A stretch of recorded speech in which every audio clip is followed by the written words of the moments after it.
Shalom, selamat pagi kepada Bapak Ibu, saudara-saudari yang Tuhan Yesus kasihi. Selamat hari Minggu bagi kita semua, selamat beribadah. Baik Bapak Ibu jemaat Tuhan yang ada di tempat ini maupun yang ada di rumah yang sedang menyaksikan siaran langsung ibadah Minggu 26 Juli 2020. Kita bersyukur kepada Tuhan buat kebaikan Tuhan. Saya mengajak Bapak Ibu semua jemaat Tuhan, mari kita mempersiapkan hati kita untuk bersekutu di dalam Tuhan pada hari ini. Mari kita menyembah Tuhan. Mari kita bersaat teduh mengucap syukur atas apa yang Tuhan buat dalam kehidupan kita. Mari kita membawa hidup kita kepada Tuhan sebagai persembahan yang hidup dan yang berkenan kepadanya. Terima kasih Tuhan Yesus. Firman Tuhan di dalam Mazmur 9 ayat 1 sampai ayat yang ketiga. Allah pelindung orang-orang saleh untuk memimpin biduan menurut lagu Munlaben Mazmur Daud. Aku mau bersyukur kepada Tuhan dengan segenap hatiku.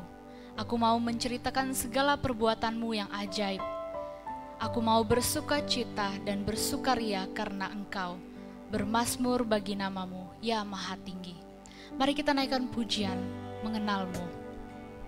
Karena kita semua pada saat ini mau menaikkan pujian dan penyembahan kita kepada Tuhan.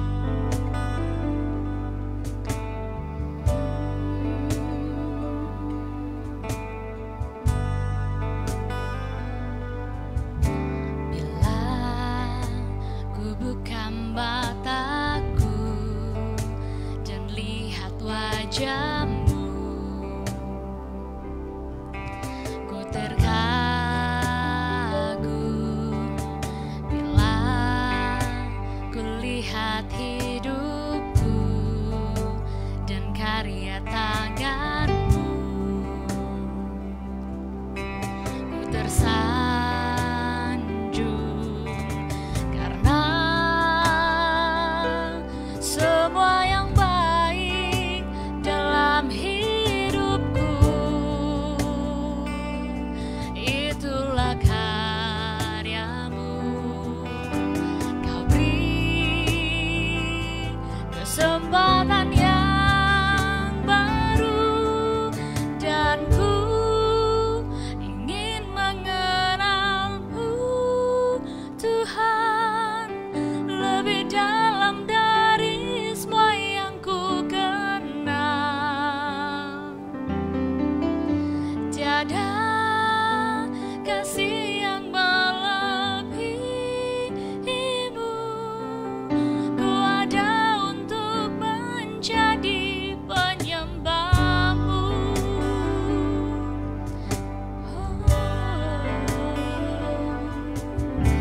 Bila ku buka mataku dan lihat wajahmu,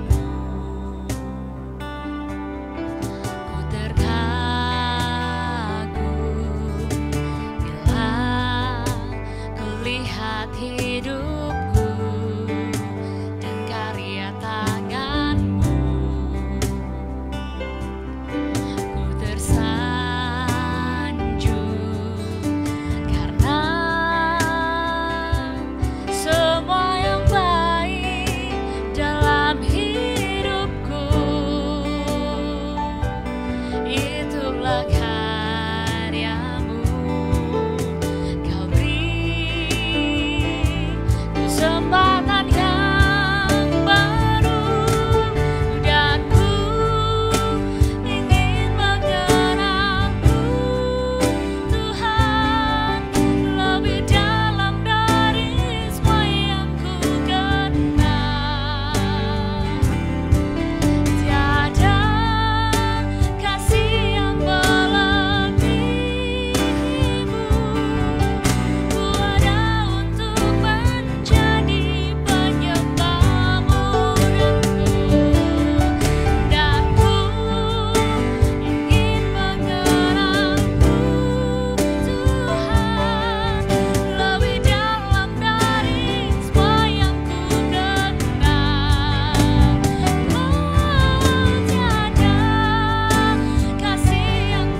Karena semua yang baik yang ada dalam hidup kami adalah karya-Mu.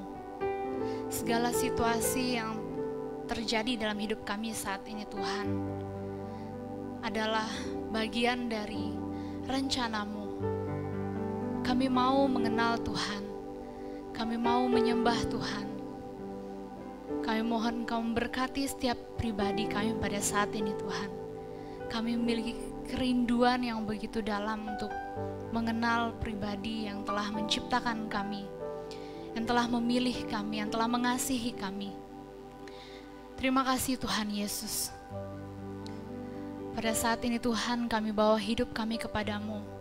Ampunilah setiap dosa kami. Kuduskanlah hati kami, dan kami bersyukur Tuhan untuk pengampunan yang Kau berikan kepada kami. Karena pada saat ini kami siap untuk menyembah Tuhan, kami siap untuk memuji Tuhan. Berkati ibadah kami. Kiranya ibadah kami dapat jadi hanya di dalam nama Tuhan Yesus Kristus. Amin. Sekali lagi saya mau sapa Bapak Ibu Jemaat Tuhan, Shalom. Ya, kita masih tetap memuji Tuhan, kita mau bersorak-sorai bagi Tuhan, kita mau naikkan pujian, terpujilah nama-Mu Tuhan. Saya mengajak Bapak Ibu Jemaat Tuhan untuk berdiri. Mari kita naikkan pujian ini dengan penuh sukacita di hadapan Tuhan.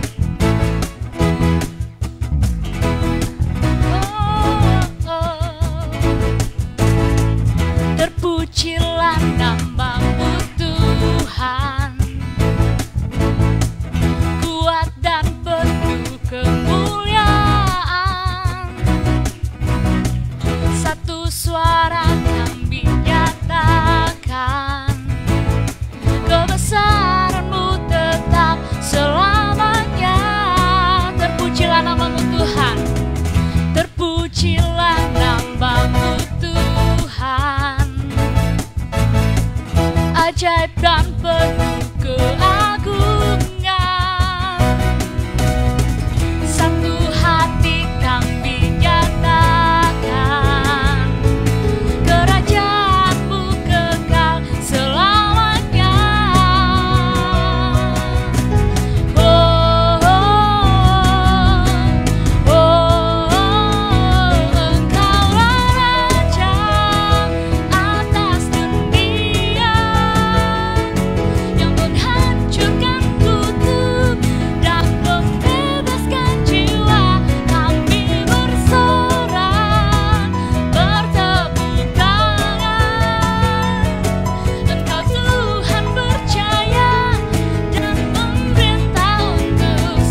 silakan duduk kembali.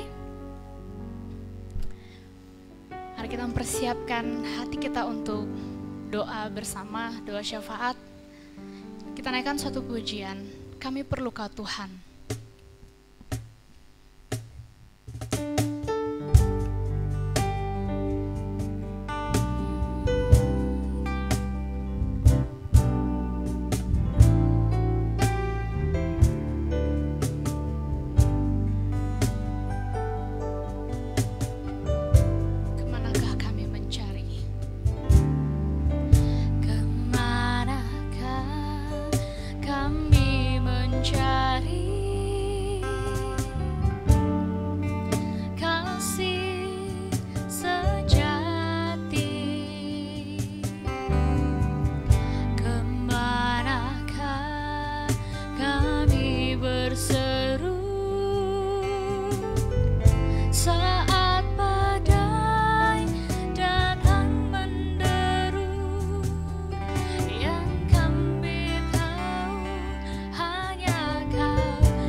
Syafaat kita masuk dalam doa, kita berdoa. Terpujilah Engkau Raja di atas segala raja, penguasa dalam kehidupan kami. Engkau Yesus Kristus Tuhan dan Juru Selamat kami. Kami perlu Engkau Tuhan, kami perlu keajaiban-Mu, kami membutuhkan sentuhan tangan-Mu, sebab kami tak dapat jalan sendiri. Kami perlu Engkau Tuhan, karena kami tahu hanya Engkau yang mampu memberikan jalan terbaik bagi kami semua. Pada pagi yang hari ini ya Tuhan, kami datang kepadamu, kami mau berdoa, membawa seluruh pergumulan kami, membawa seluruh kehidupan kami, sebab kami membutuhkan Engkau sebagai penopang kehidupan kami, yang dapat menolong kami menghadapi situasi kehidupan kami yang saat ini sangat menakutkan. Tetapi kami percaya bahwa di dalam Kristus selalu ada pengharapan, selalu ada jalan keluar, Dan oleh sebab itu, ya Bapa di surga, sebelum kami datang berdoa, membawa seluruh pergumulan kami dan permohonan kami mohon Tuhan Yesus mengampuni kami, suci kuduskan kami dengan darah Yesus. Ketika kami datang menyampaikan segala pergumulan kami, Tuhan Allah berkenan mendengar dan menjawab setiap doa-doa kami. Tuhan Allah Bapa kami dalam surga, pada pagi ini Tuhan kami menyerahkan akan kami yang ada di tempat ini dan jemaat kami Bukit Shalom Ubud yang lagi berada di rumahnya masing-masing, dan juga para pendengar yang juga lagi mengikuti acara ibadah live streaming kami pada pagi ini. Tuhan kami akan mau menyerahkan akan segala pergumulan kami, permasalahan kami, akan keadaan pada saat ini, baik itu masalah dalam rumah tangga kami, masalah dalam ekonomi kami, masalah dalam pekerjaan-pekerjaan kami, dan masalah dalam usaha kami. Tuhan, ke semua masalah kami, pergumulan kami hanya mau menyerahkan agar Tuhan menuntun kami dan memberikan yang terbaik bagi kami. Kami terlebih khusus Tuhan, pada pagi ini mau menyerahkan akan pergumulan saudara-saudara kami yang selama ini lagi dirumahkan akibat corona ini Tuhan.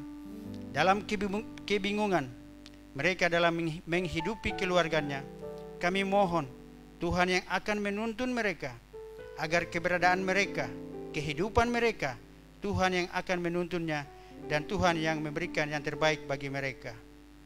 Dan pagi ini ya Tuhan, mau menyerahkan akan anggota jemaat kami yang mungkin lagi dalam kelemahan tubuh.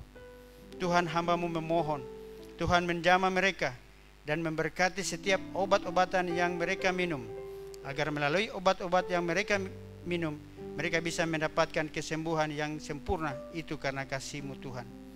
Dan pada pagi ini Tuhan, kami secara khusus mau menyerahkan akan Ibu Alfiati Sinaba.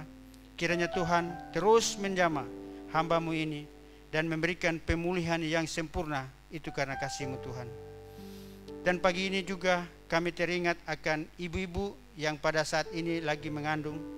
Tuhan, kami mohon Tuhan menjamah dan menjagai setiap janin yang ada, agar kelak bila tiba saatnya untuk mereka melahirkan, mereka tidak akan menghadapi kesulitan apapun, karena Engkau Tuhan melindungi dan menjagainya, dan apapun yang mereka butuhkan, Tuhan Allah yang akan mencukupkannya.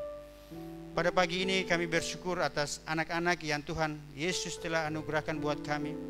Tuhan, kami memohon Tuhan menjagai dan melindungi mereka di dalam menuntut ilmu. Tuhan Yesus yang akan menjagai mereka semuanya, memberikan akal budi kepintaran buat mereka, agar kelak mereka bisa menjadi anak-anak yang berguna bagi bangsa dan terlebih berguna bagi gereja-Mu Tuhan. Pada pagi ini juga kami mau berdoa akan negara kami tercinta, aparatur pemerintahan kami, dari presiden sampai pemerintahan kami yang paling bawah. Kami mohon Tuhan Allah menyertai mereka. Tuhan Allah memberikan kekuatan, kesabaran. Tuhan memberkati mereka, damai sejahtera buat mereka. Tuhan memberikan hikmat dalam menangani polemik virus corona yang masih melanda bangsa kami dan dunia ini. Kami percaya Tuhan pasti mau menolong bangsa kami. Dan juga kami mau berdoa buat para dokter dan perawat yang bersusah payah bertugas di setiap rumah sakit. Tuhan memberkati mereka, Tuhan membentengi mereka, melindungi mereka, dan Tuhan juga melawat mereka-mereka yang tengah dirawat, yang menderita karena virus corona. Pada pagi ini kami mohon lawatan Tuhan, belas kasihan Tuhan atas mereka, untuk memberikan kesembuhan yang sempurna buat mereka. Dan pagi ini juga kami mau bawa dalam doa akan Pulau Bali ini, di mana Pulau Bali kami berada. Tuhan, kami mau menyerahkan pulau ini di tangan-Mu, di mana kami menghadapi new normal ini. Kami tahu di pulau ini juga masih ada beberapa para pasien yang menderita karena virus corona. Pada pagi ini kami mau menyerahkan ke dalam tangan-Mu Tuhan, baik mereka para pasien dan juga para medis yang merawat mereka. Tuhan melindungi mereka dan menjagai mereka semuanya. Dan pagi ini juga ya Tuhan, kami mau berdoa buat keluarga kami yang berada di berbagai pulau-pulau di Indonesia ini, dan mungkin keluarga kami yang lagi berada di luar negeri, yang lagi menuntut ilmu atau lagi dalam pekerjaan. Tuhan, kami hanya mau menyerahkan mereka ke dalam tangan-Mu, agar mereka juga terhindar dari virus-virus yang meresahkan dunia ini. Tuhan, pagi ini mau menyerahkan akan jajaran gembala sidang kami, jajaran pastoral kami. Tuhan Allah menjagai mereka semuanya, melindungi seisi keluarga mereka, memberikan kesehatan terbaik buat mereka semuanya, agar mereka dalam menggembalakan kami, mereka merasakan kedamaian, kenyamanan itu karena kasih-Mu Tuhan. Dan berdoa bagi para majelis yang ada di tempat ini, Tuhan berikan kami kesehatan untuk merangkul para jemaat-jemaat-Mu yang ada di tempat ini. Dan dengan keberadaan kami, para jemaat-Mu yang ada di sini, mereka akan merasakan kenyamanan dan kedamaian, dan nama Tuhan selalu dipermuliakan. Tuhan, kami bersyukur buat gereja kami, baik dari pusat, daerah, wilayah, dan gereja lokal. Kiranya Engkau memberkati gereja-gereja kami dan para hamba-hamba Tuhan yang ada. Tuhan menjagai mereka dalam pelayanan mereka, baik yang ada di pusat bahkan sampai ke pelosok-pelosok. Dan terlebih khusus berdoa buat gereja kami yang ada di sini. Biarlah nama Tuhan dipermuliakan selalu di tempat ini. Berkati desa Pelihatan, Kecamatan Ubud, Banjar Ambangan, di mana gereja kami ini ada, dan keamanan kenyamanan kami beribadah kami hanya serahkan kepadamu Tuhan. Akhirnya Bapa di surga, kami memohon belas kasihan-Mu. Berkatilah kami, lindungilah kami. Secara manusia kami memiliki rasa takut, tetapi kami percaya ada kuasa Tuhan yang akan menjagai dan melindungi kami semuanya. Terima kasih Tuhan, terima kasih Tuhan. Dan akhirnya tiba saatnya buat kita semua akan mau berdoa bersama-sama yang seperti Tuhan Allah telah ajarkan kepada kita semua. Bapa kami yang di surga, dikuduskanlah nama-Mu, datanglah kerajaan-Mu, jadilah kehendak-Mu di bumi seperti di surga. Berikanlah kami pada hari ini makanan kami yang secukupnya, dan ampunilah kami akan kesalahan kami, seperti kami juga mengampuni orang yang bersalah kepada kami. Dan janganlah membawa kami ke dalam pencobaan, tetapi lepaskanlah kami daripada yang jahat, karena Engkaulah yang mempunyai kerajaan dan kuasa dan kemuliaan sampai selama-lamanya. Amin. Kita akan mendengarkan kebenaran firman Tuhan. Sebelum itu mari kita naikkan pujian, Engkaulah perisaiku. Kita percaya bahwa firman Tuhan yang akan kita dengar akan membuat kita berdiri di tengah badai yang akan menopang hidup kita. Mari kita naikkan pujian ini dengan sikap doa kita kepada Tuhan.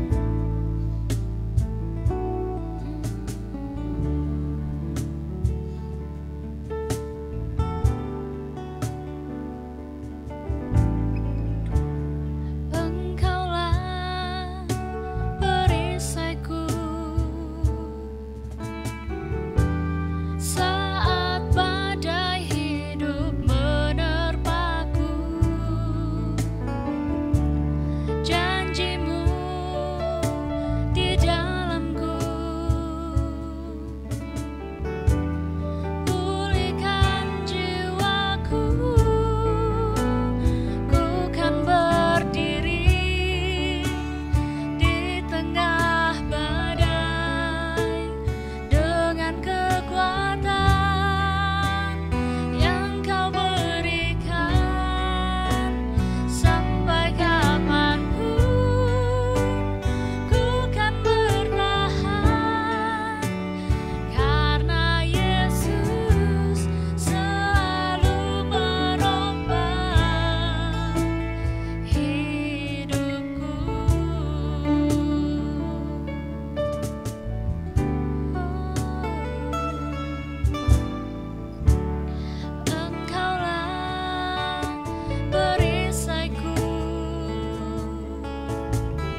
Mari kita berdoa.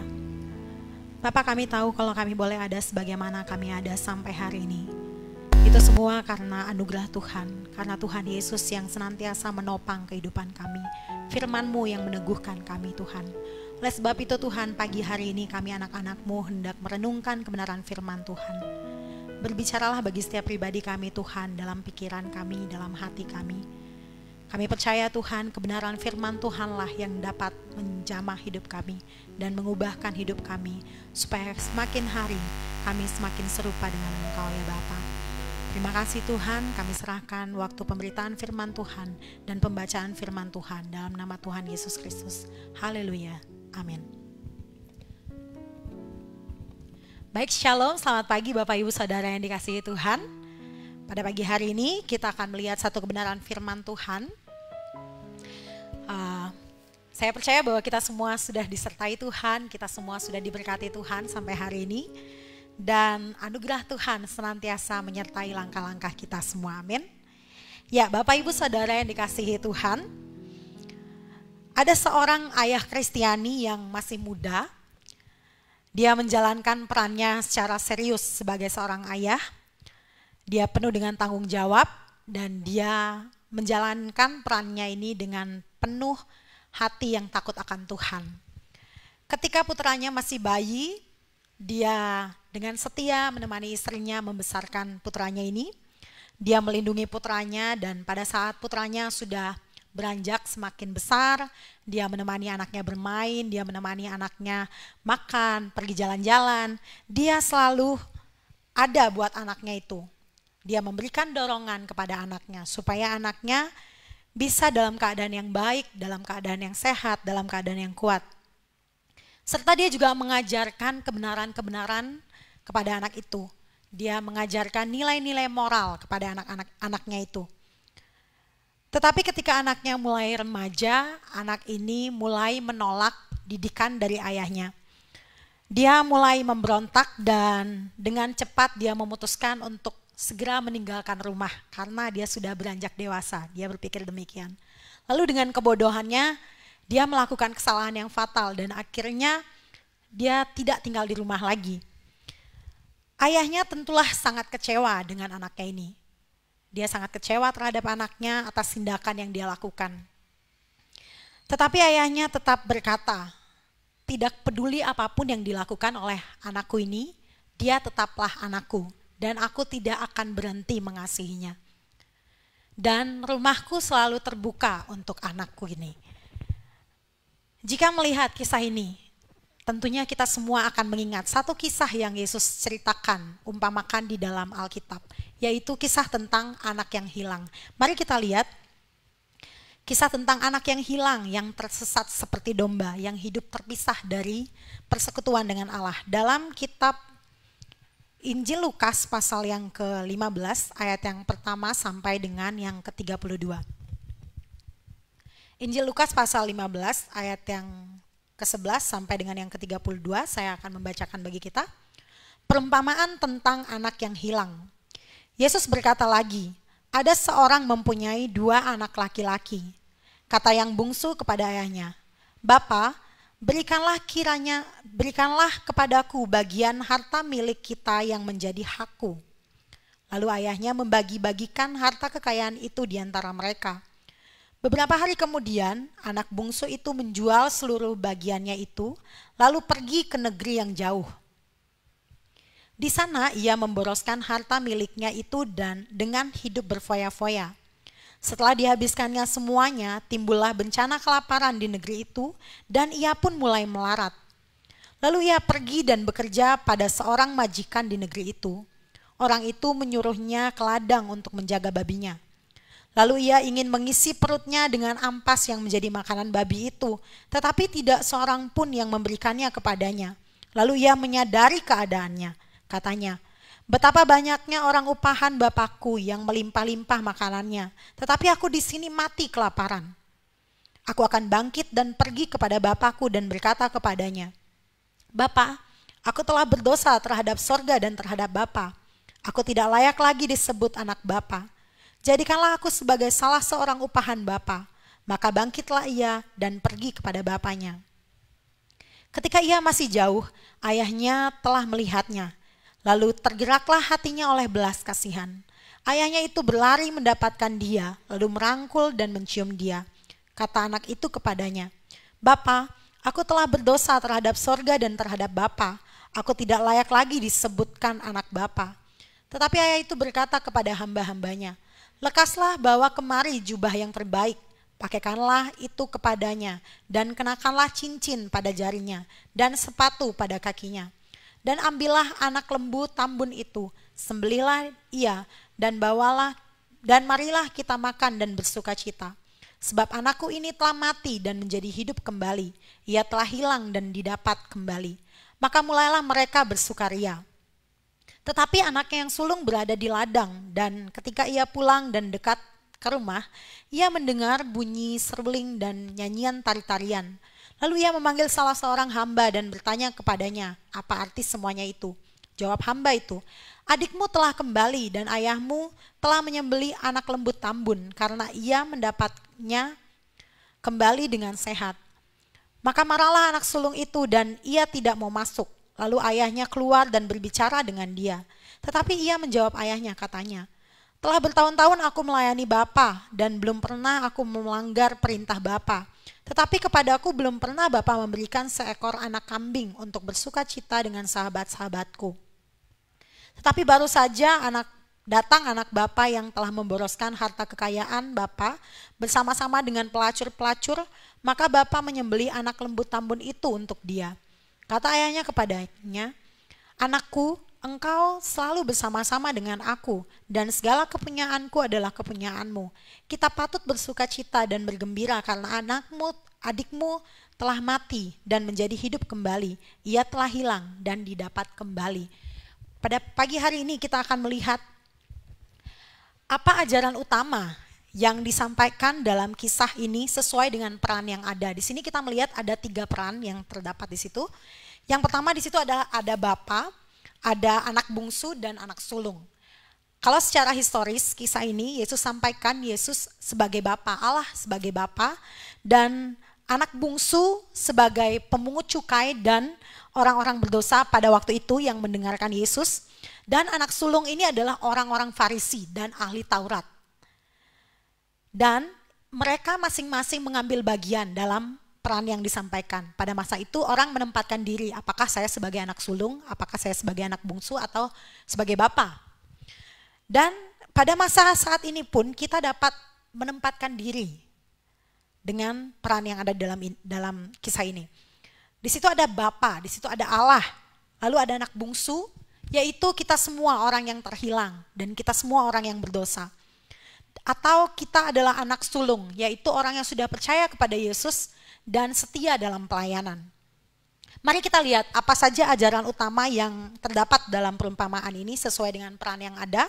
Di situ kita melihat peran yang pertama ada anak bungsu, karena di sini dimulai dengan kisah anak bungsu. Pada suatu kali anak bungsu ini pergi, dia minta hartanya kepada bapaknya. Di sini ajaran utama yang mau disampaikan adalah sama seperti anak bungsu yang terhilang. Dia selalu memiliki pilihan untuk kembali ke rumah Bapa, pulang kembali kepada persekutuan dengan Bapa. Demikian juga setiap orang yang berdosa. Kita memiliki peluang, kita memiliki pilihan untuk kita kembali kepada Bapa kita. Betapapun besar dosanya dan pelanggarannya, kita dapat mengakui dosa-dosa kita dan berbalik kepada Bapa dengan kesedihan dan penyesalan yang mendalam, seperti anak bungsu ini. Kesalahan anak bungsu di sini adalah pada waktu itu dia minta warisan kepada ayahnya yang belum meninggal. Nah, pada masa itu tidaklah patut, tidaklah layak, tidak sopan. Itu kurang ajar. Kalau misalkan orang tua masih hidup, terus anaknya ini sudah minta harta warisan, itu tidak wajar dilakukan. Itu dianggap tidak sopan, itu menunjukkan sikap yang tidak sopan, sikap yang kurang ajar kepada ayahnya. Dan itu seperti mengharapkan ayahnya segera mati supaya dia bisa mendapatkan hartanya. Tetapi ayahnya ini tetap memberikan apa yang diinginkan oleh anak bungsu ini. Ini menunjukkan juga sikap manusia yang seringkali menolak untuk bersekutu dengan Allah, menolak persekutuan, tetap tinggal di rumah. Menolak persekutuan dengan Allah dan kehendaknya. Kita seringkali memisahkan diri dari apa yang Allah inginkan. Kita memisahkan diri dari persekutuan dengan Allah. Di sana dikatakan pergi ke negeri yang jauh. Dia meninggalkan ayahnya. Ini menunjukkan bahwa dia hidup dengan keinginan untuk kepuasan diri sendiri. Dia mementingkan dirinya sendiri. Dia tidak peduli dengan keluarganya, dia ingin segera pergi dan menghabiskan segala yang dia miliki. Dia memisahkan diri dari kasih Allah. Dia memisahkan diri dari persekutuan yang erat dengan Bapa. Orang yang berdosa atau orang yang mundur dari imannya adalah orang yang seperti anak bungsu ini. Apakah kita demikian? Apakah kita memutuskan untuk meninggalkan Allah? Meninggalkan persekutuan dengan Allah dan hidup memburu kesenangan-kesenangan dosa kita, kesenangan-kesenangan yang kita dapatkan dari berfoya-foya, memboroskan karunia-karunia rohani, memboroskan karunia jasmani yang Tuhan berikan.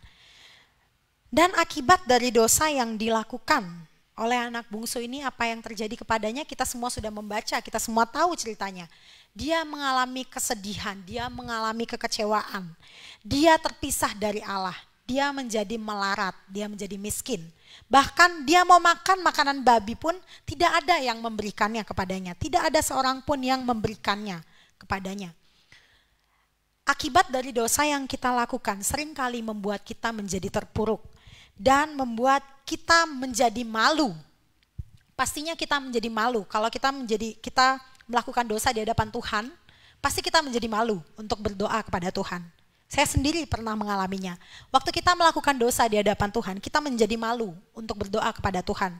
Kita minta ampun lagi, kita bisa berdosa lagi. Kita minta ampun lagi, besok kita bisa berdosa lagi. Tapi dari kisah anak bungsu ini kita dapat melihat, Tuhan masih memberikan kita pilihan untuk kita kembali kepadanya. Dosa mengakibatkan penderitaan. Dosa mengakibatkan kita menjadi bersedih hati, menjadi putus asa. Dosa mengakibatkan kita merasa malu. Kalau di Jepang biasanya orang melakukan harakiri karena mereka sangat merasa malu. Jika mereka mau menghilangkan rasa malu mereka melakukan harakiri, yaitu mereka memutuskan untuk bunuh diri supaya mereka tidak merasa malu lagi. Tetapi yang patut kita lakukan seperti anak bungsu ini adalah datang kepada Tuhan. Dia melawan rasa malunya dan dia mau kembali kepada Tuhan. Dia merasa malu kepada keluarganya tentunya. Dia merasa malu pada lingkungannya, dia merasa malu pada orang-orang yang ada di sekitarnya. Tetapi dia memutuskan untuk kembali. Mungkin kita waktu melakukan dosa kita merasa malu kepada Bapa kita, kepada Allah. Merasa malu kepada lingkungan kita, kepada gereja. Kalau kita ketahuan melakukan suatu kesalahan, kita melakukan dosa, sekeliling kita tahu, tentunya kita akan merasa malu. Tetapi anak bungsu ini memutuskan untuk kembali kepada Bapa dengan permintaan maaf yang sungguh-sungguh.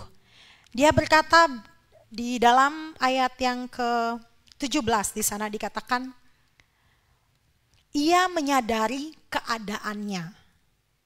Dosa yang tidak dapat diampuni adalah dosa orang yang tidak sadar kalau dia sedang berdosa.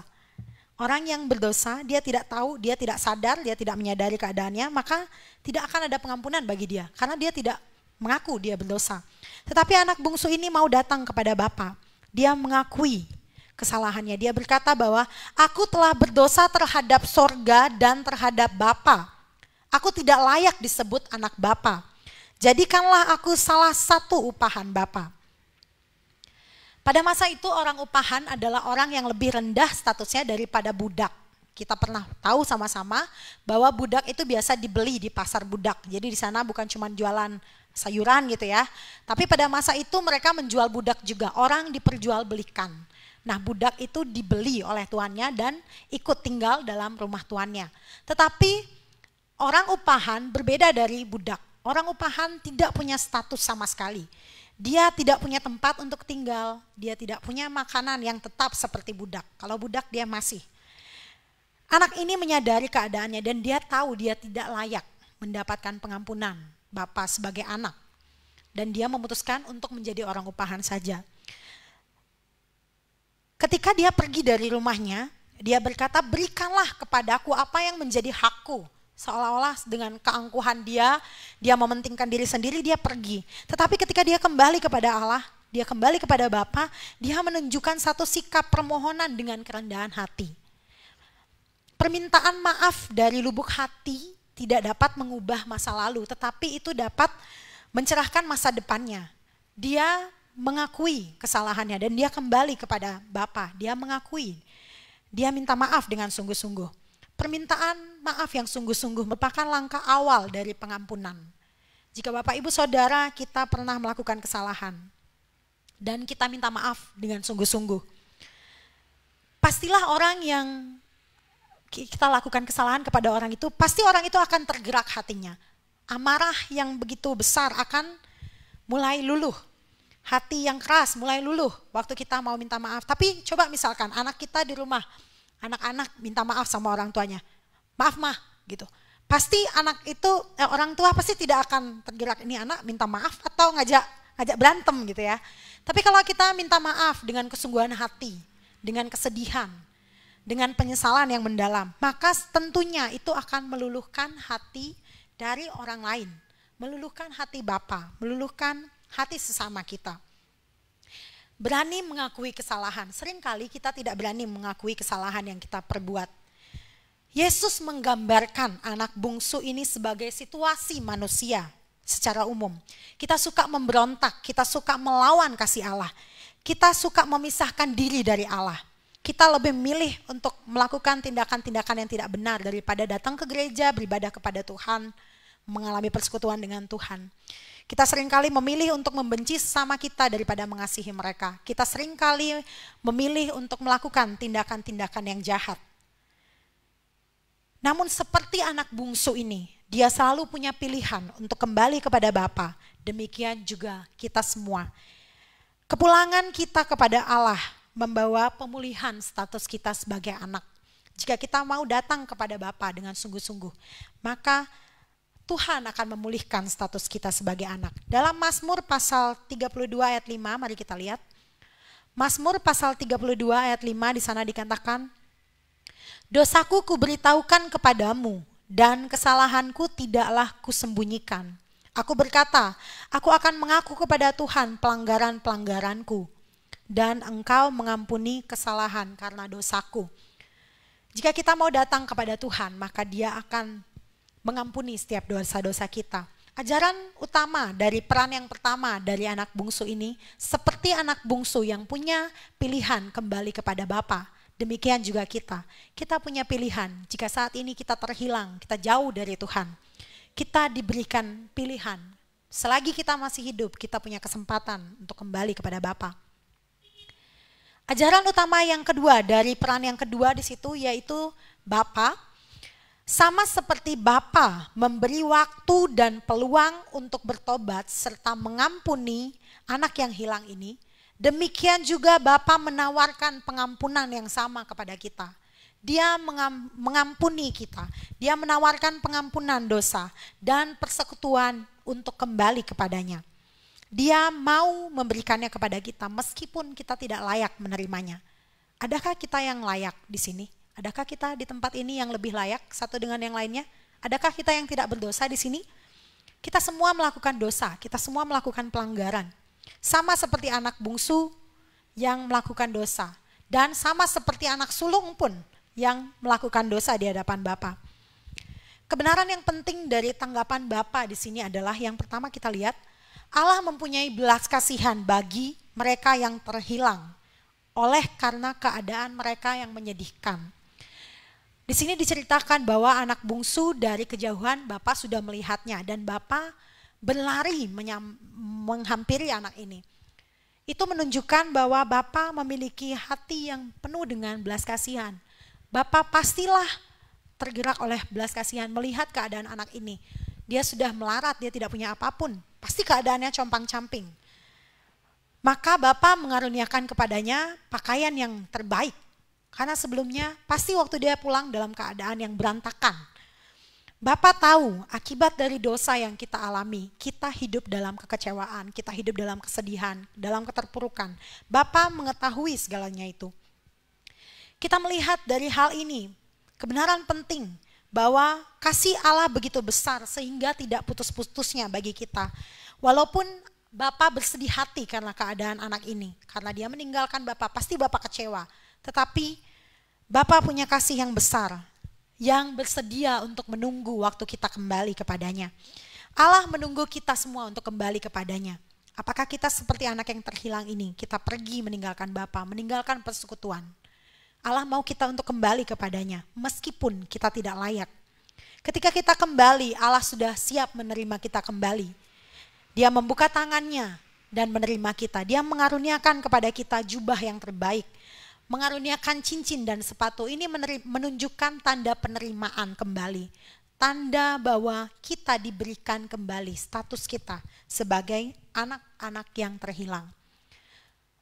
Jika Bapa memiliki kasih yang besar kepada anak bungsu yang hilang ini, demikian juga Bapa mau kita memiliki kasih yang besar kepada sesama kita. Apakah orang tua mau mengampuni anak-anak yang kurang ajar seperti anak bungsu ini? Apakah orang tua mau mengampuni anak-anak yang melakukan tindakan-tindakan yang tidak sepatutnya kepada orang tua? Apakah orang tua bisa mengampuni anak-anak? Apakah anak-anak juga demikian bisa mengampuni orang tua? Tuhan mau kita memiliki hati seperti Bapa yang mau mengampuni. Dosa yang luar biasa yang dilakukan oleh anak bungsu ini memerlukan kasih Allah yang luar biasa.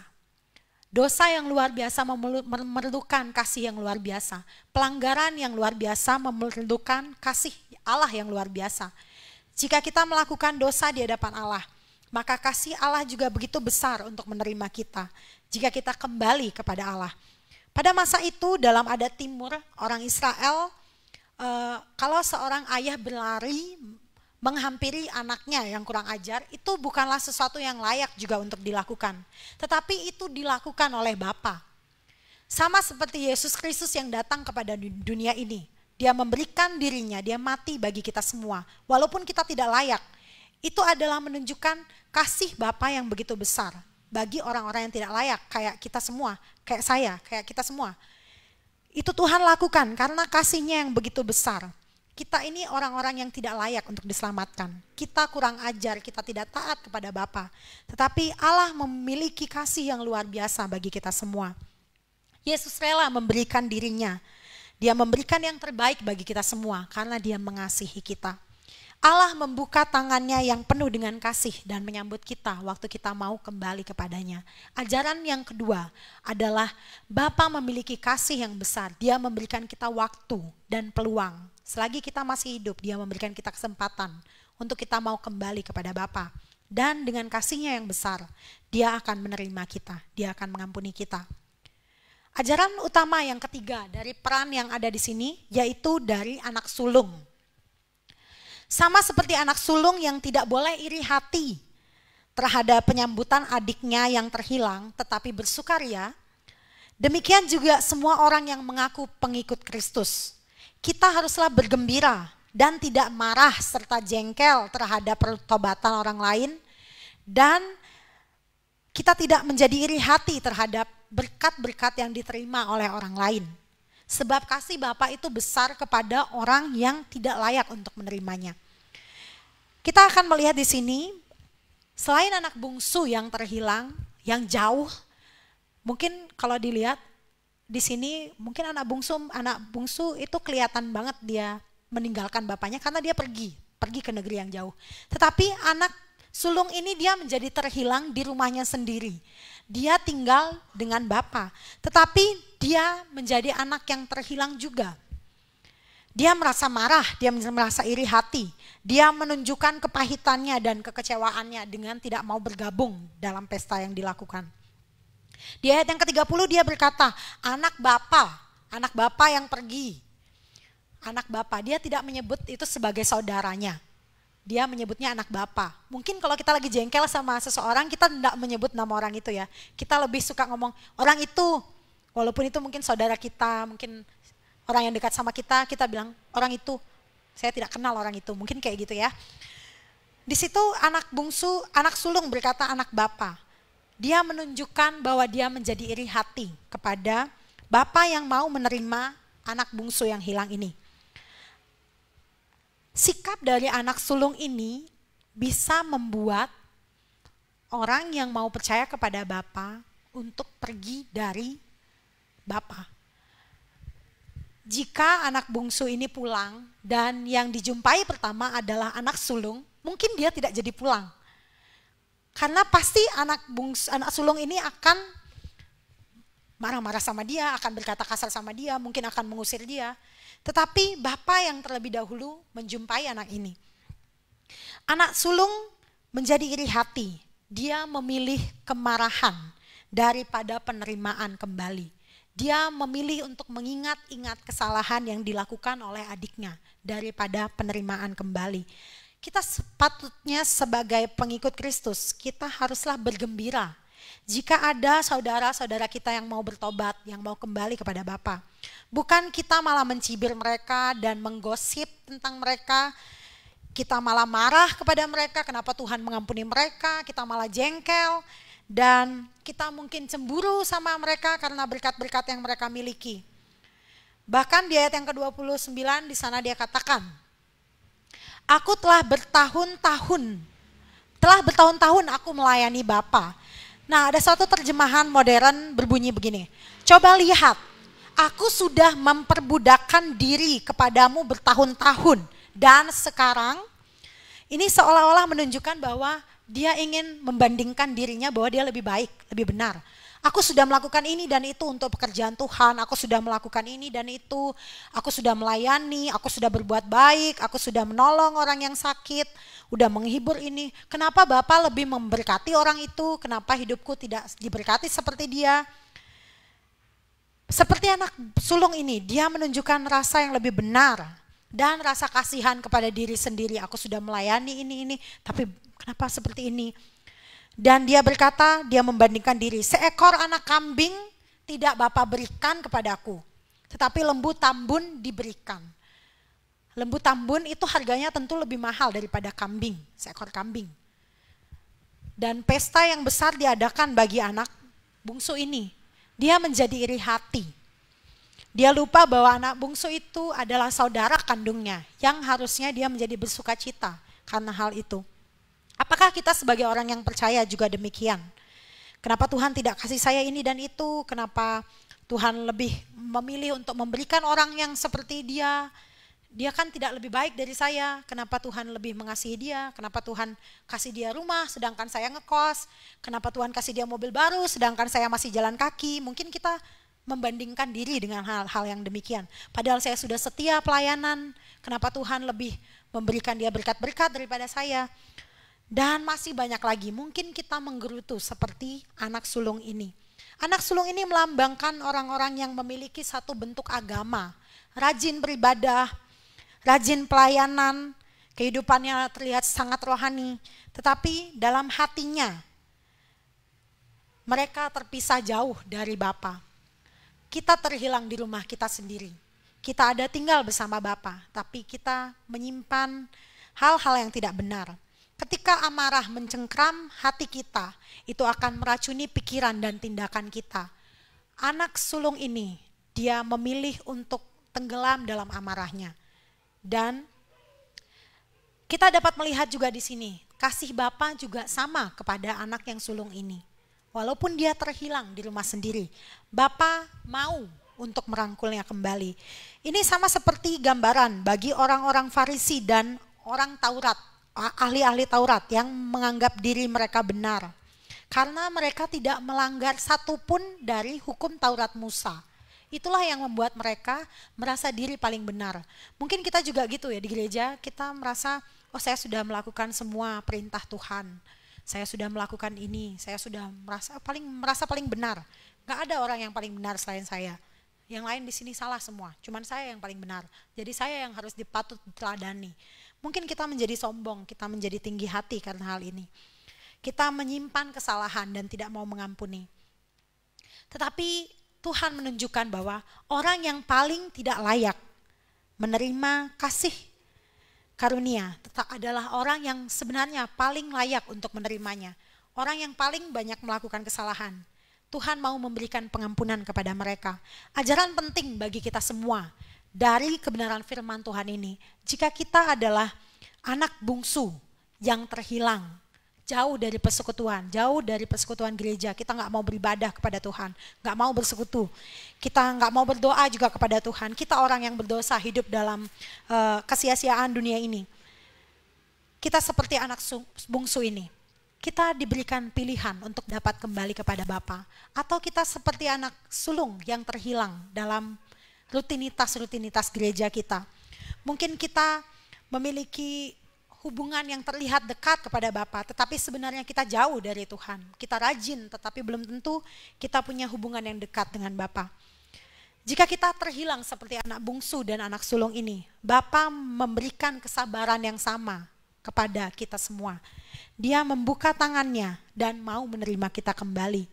Tetapi poin pentingnya adalah Tuhan tidak memanggil kita untuk menjadi anak bungsu dan anak sulung. Tetapi Tuhan mau memanggil kita semua memiliki hati seperti hati Bapa yang tidak menyimpan kesalahan, memiliki hati yang penuh dengan kesabaran, mengampuni. Kita tidak meninggalkan Tuhan dan kita mau menerima sesama kita. Kita mau menerima sesama kita. Tuhan mau mengajarkan kepada kita semua untuk saling mengasihi dan hidup dekat dengan Bapa. Ada 3 poin penting dari ajaran utama yang terdapat dalam kitab Lukas ini tentang perumpamaan anak yang hilang. Yang pertama, sama seperti anak bungsu yang punya pilihan untuk kembali kepada Bapa. Demikian juga kita. Kita punya pilihan jika kita terhilang, kita berdosa, kita jauh dari Bapa. Bapa memberikan tangannya bagi kita. Dia membuka dirinya jika kita mau kembali kepadanya. Yang kedua, Bapa punya kasih yang besar. Dia memberikan waktu, kesempatan, dan peluang bagi kita untuk kita datang kepadanya. Dan yang ketiga, sama seperti anak sulung yang tidak boleh iri hati kepada sesama kita. Kita juga tidak boleh iri hati. Tetapi kita punya hati yang besar. Kita melihat pada lingkungan kita. Melihat pada orang-orang yang belum diselamatkan. Sebab ketika kita terhilang, kita didapatkan oleh Bapa. Tuhan mau kita juga, Bapa mau kita juga untuk mencari orang-orang yang terhilang. Itulah tujuan kita, tugas kita dalam kehidupan kita ini. Kita diberkati supaya menjadi berkat bagi orang lain. Demikianlah firman Tuhan, mari kita berdoa. Bapa, terima kasih karena kebenaran firman-Mu pada hari ini. Kami bersyukur Tuhan, kami memiliki Bapa yang sungguh sangat mengasihi kami. Bapa yang menerima kami. Kami tahu kami adalah orang-orang yang tidak layak menerima kasih karunia-Mu. Kami penuh dengan dosa, kami penuh dengan pelanggaran. Pikiran-pikiran kami jahat, perkataan-perkataan kami tidak benar. Dan seringkali kami melakukan tindakan-tindakan yang tidak benar di hadapan Tuhan. Tetapi kami percaya Tuhan, Engkau Bapa yang setia, Bapa yang penuh dengan pengampunan. Ketika kami mau datang kepada Engkau, kami mengaku dosa-dosa dan pelanggaran kami. Engkau akan mengampuni kami semua dan memberikan kami status sebagai anak-anak Engkau ya Tuhan. Ubahlah hati kami Tuhan, ubahlah perilaku kami jika kami melakukan yang tidak benar di hadapan Tuhan. Tuhan kiranya menolong kami, menuntun kami dalam langkah-langkah hidup kami, supaya kami boleh menjadi anak-anak yang hidup benar di hadapan Tuhan, yang taat kepada Tuhan, yang tidak iri hati kepada sesama kami, yang tidak menyimpan kesalahan sesama kami Tuhan, tetapi kami memiliki hati seperti Bapa. Tuhan kiranya menolong kami untuk dapat menerapkan kebenaran firman Tuhan ini dalam kehidupan kami, supaya hidup kami berkenan di hadapan Tuhan. Kami percaya bahwa Tuhan sudah memberkati kami, dan kami rindu boleh hidup menjadi berkat bagi sesama kami. Terima kasih Bapa, ini doa kami, dalam nama Tuhan Yesus kami berdoa. Haleluya, amin.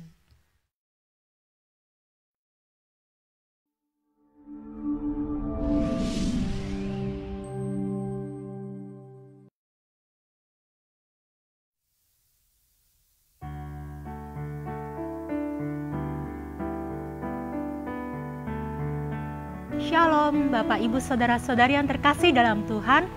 Sebelum kita memberikan persembahan, saya akan menyampaikan warta gereja terkait pelayanan dalam sepekan.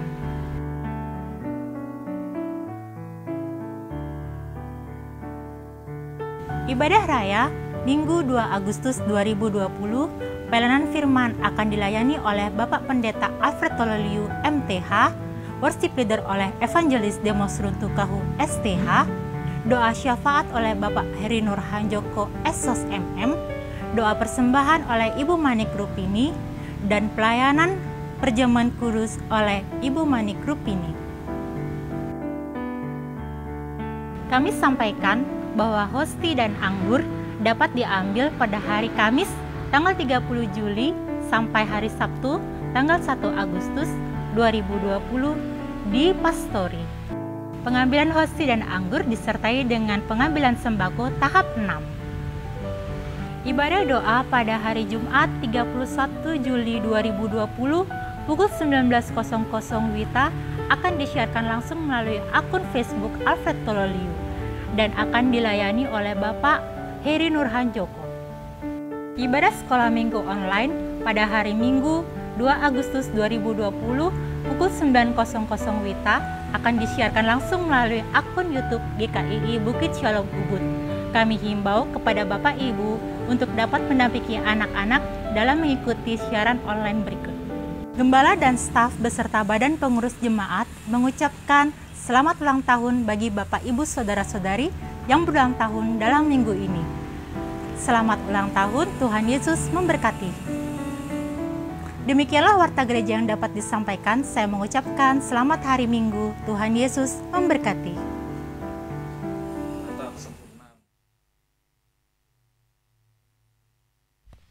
Shalom jemaat Tuhan yang dikasihi oleh Tuhan Yesus Kristus. Di kesempatan pagi hari ini kita akan memberikan persembahan yang terbaik bagi pekerjaan Tuhan di tempat ini. Saya akan landasi di dalam satu ayat kebenaran firman Tuhan yang terambil di dalam Lukas 6 ayat 38. Berilah dan kamu akan diberi suatu takaran yang baik, yang dipadatkan, yang digoncang dan yang tumpah keluar akan dicurahkan ke dalam ribaanmu, sebab ukuran yang kamu pakai untuk mengukur akan diukurkan kepadamu. Kita berdoa. Bapa yang baik, Engkau Bapa yang mengasihi kami, Bapa yang tidak pernah meninggalkan kami. Puji dan syukur kami naikkan di kesempatan pagi hari ini ya Bapa. Oleh karena kasih dan kemurahan Tuhan, kami boleh menaikkan setiap doa kami. Kami boleh menyembah-Mu ya Tuhan di kesempatan pagi ini. Kami boleh meninggalkan kegiatan kami dalam sepekan ya Tuhan. Terima kasih atas kehidupan kami ya Tuhan Yesus. Engkau yang telah memperkenankan kami.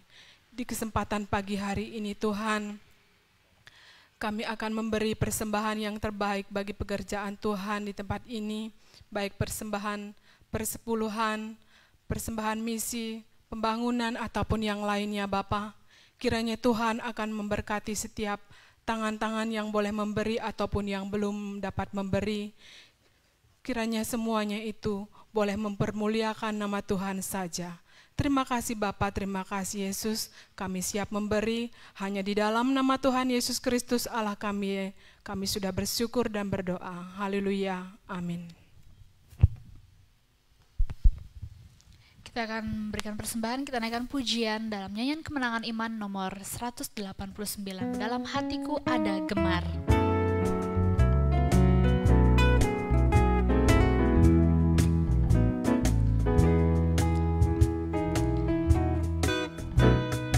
Dalam hatiku ada gemar, Yesus telah memberi sentosa, takut tidak lagi mengejar, karena Tuhan berjaga. Yesus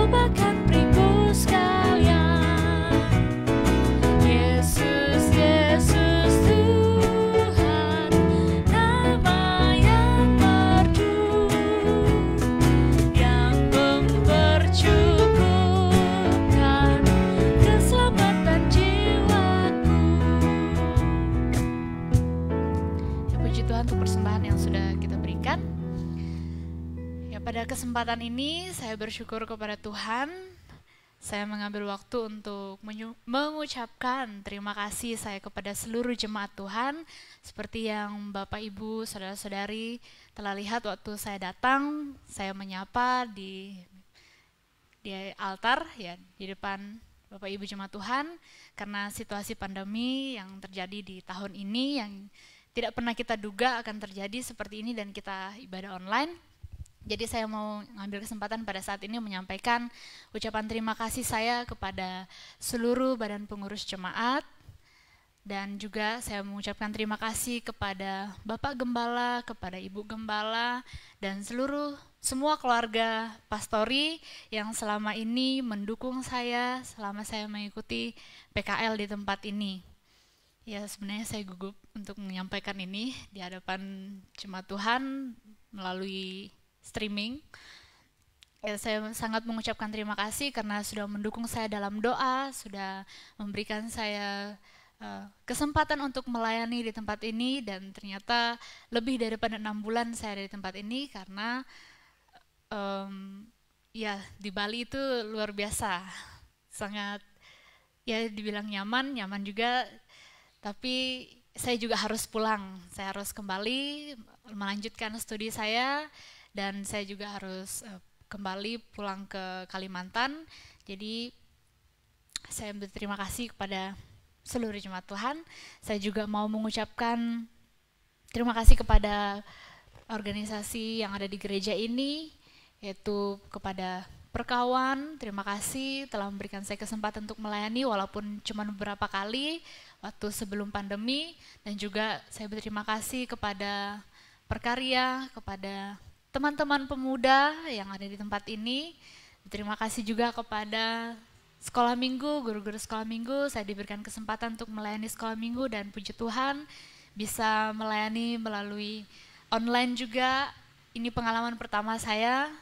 Semua punya pengalaman pertama di tahun ini ya, ibadah atau pelayanan online. Ya, saya bersyukur kepada Tuhan karena dapat kesempatan untuk melayani bersama-sama kurang lebih 6 bulan di tempat ini.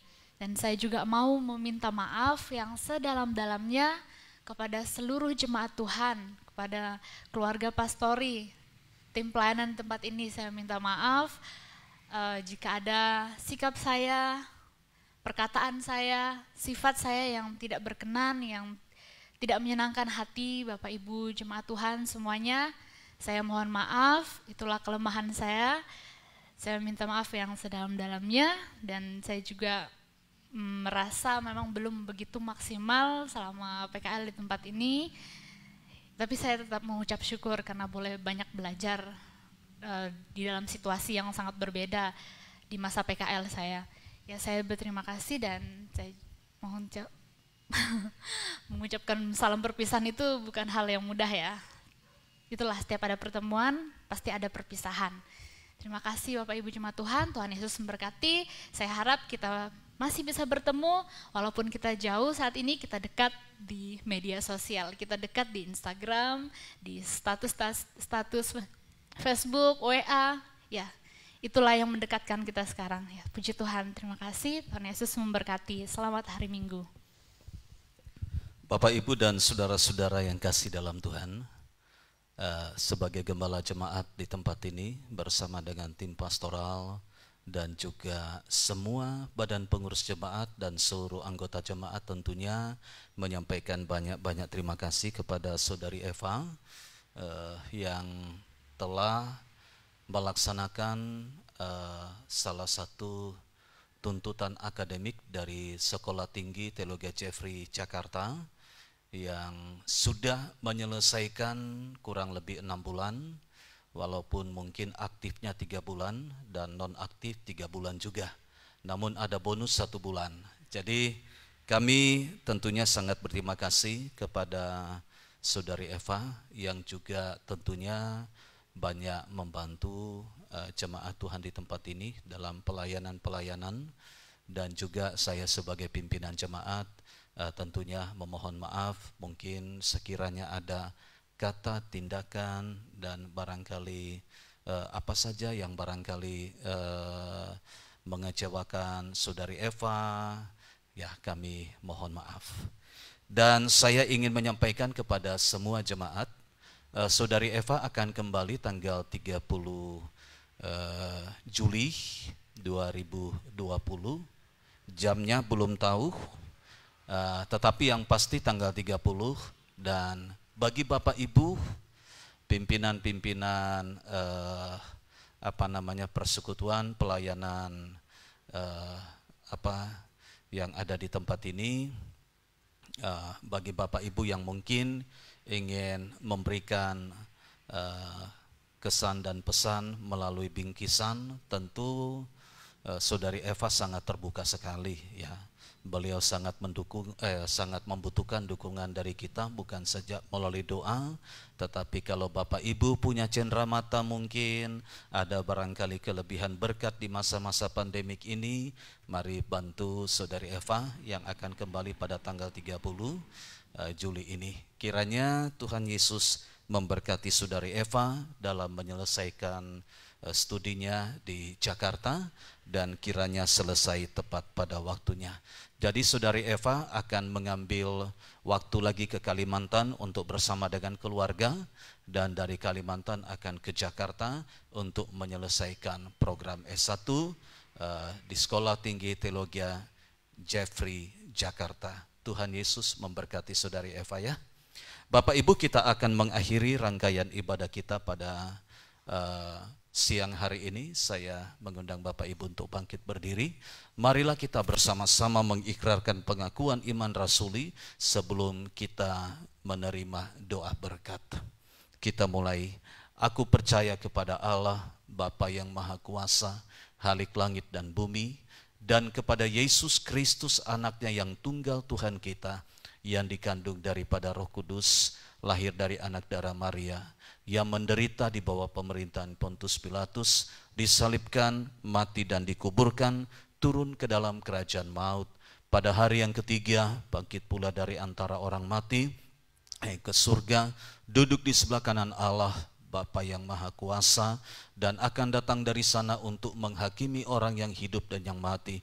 Aku percaya kepada Roh Kudus, gereja yang kudus dan am, persekutuan orang kudus, pengampunan dosa, kebangkitan tubuh, dan hidup yang kekal. Bapak, Ibu, dan saudara-saudara yang kasih, kembalilah ke tempatmu masing-masing dengan membawa damai dan sejahtera dari Allah, serta arahkan hati dan pikiranmu kepada Tuhan, dan terimalah berkat Tuhan. Tuhan memberkati engkau dan melindungi engkau. Tuhan menyinari engkau dengan wajah-Nya dan memberi engkau kasih karunia. Tuhan kiranya menghadapkan wajah-Nya kepadamu dan memberi engkau damai sejahtera. Kiranya kasih dan anugerah dari Allah Bapa, cinta kasih dari Tuhan Yesus Kristus, persekutuan Roh Kudus adalah menyertai saudara sekalian mulai saat ini sampai selama-lamanya. Amin. Puji Allah, pohon berkat, puji Dia segenap bumi, di surga terus memuji-Mu, Bapa, Anak, dan Roh Kudus. Amin.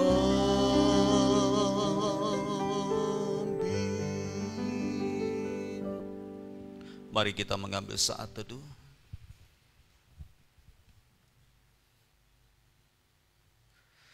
Puji Tuhan, Tuhan Yesus memberkati Bapak Ibu dan saudara-saudara yang kasih dimanapun Bapak Ibu berada, yang sedang mengikuti program ibadah online pada siang hari ini. Saya sebagai gembala jemaat bersama dengan tim pastoral yang melayani pagi hari ini menyampaikan selamat hari Minggu, selamat menikmati santap siang, selamat beraktivitas. Tuhan Yesus memberkati. Amin.